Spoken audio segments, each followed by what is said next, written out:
কখনো কি ভেবে দেখেছেন কেন আল্লাহ তাআলা কোরআনে নারীদেরকে শস্য ক্ষেত বলে উপমা দিয়েছেন? এটা কি আসলেই নারীদের জন্য অপমানজনক? অনেকেই এটিকে অপমানজনক মনে করে, অথচ এর ভিতরে লুকিয়ে আছে এক অপরূপ সম্মান, এক গভীর উপলব্ধির দরজা। আজকের যুগে শহুরে সমাজে কৃষক ও কৃষিকাজকে অনেকে তাচ্ছিল্যের চোখে দেখে, চাষাবাদকে কেউ কেউ নিচু কাজ মনে করে। কিন্তু ফিরে যান সেই প্রাচীন যুগে, নবীদের যুগে, আমাদের পূর্বপুরুষদের যুগে। তখন মানুষের মূল জীবিকা ছিল কৃষিকাজ। ভালো ফসল মানেই ছিল স্বর্ণের ভান্ডার। এক কৃষকের চোখে শস্যক্ষেত ছিল তার প্রাণ, তার ভালোবাসা, তার সম্পদ, তার জীবনের আশা। তখন কেউ যদি ভালো ফসল পেত, বলতো, আলহামদুলিল্লাহ, সোনা ফলেছে আমার জমিতে। এই প্রেক্ষাপটে আল্লাহ তাআলা নারীদেরকে শস্যক্ষেতের সাথে তুলনা করেছেন। কারণ সেই সময়ের মানুষের দৃষ্টিতে শস্যক্ষেত ছিল সবচেয়ে মূল্যবান, সবচেয়ে যত্নবান কিছু।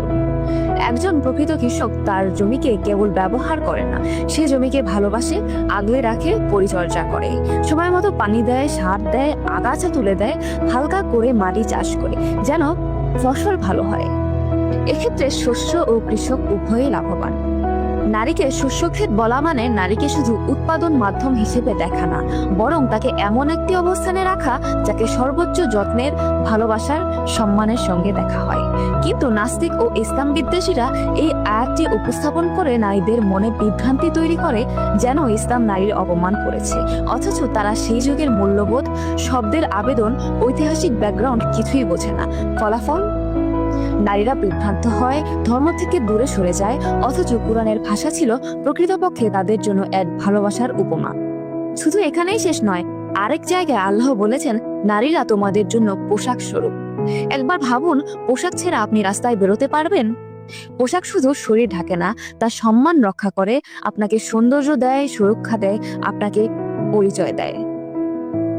সুতরাং নারীকে পোশাক বলা মানে তাকে অত্যন্ত ঘনিষ্ঠ, অপরিহার্য এবং সম্মানের প্রতীক বানানো, এমন কিছু যা ছাড়া একজন পুরুষ অসম্পূর্ণ।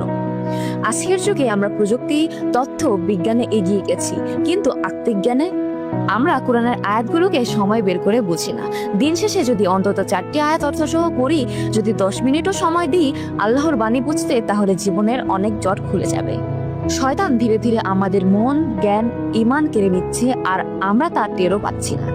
আসুন নিজের জন্য, নিজের শান্তির জন্য, নিজের মর্যাদা বোঝার জন্য আমরা আল কোরআনের সত্য নির্যাসে ফিরে আসি। কারণ স্রষ্টার পথেই আছে সবচেয়ে সুন্দর জীবন, সবচেয়ে নিরাপদ আশ্রয়, সবচেয়ে নির্ভরযোগ্য ভালোবাসা। কোরআন আপনাকে ছোট করেনি, কোরআন আপনাকে সবচেয়ে দামি রত্নের সাথে তুলনা করেছে। শুধু বোঝার যোগ দরকার। পরিশেষে শুধু একটা কথাই বলবো, আমাদের বোঝা দরকার, কোরআন আমাদের নিচু করতে নয়, গড়ে তুলতেই নাজিল হয়েছে।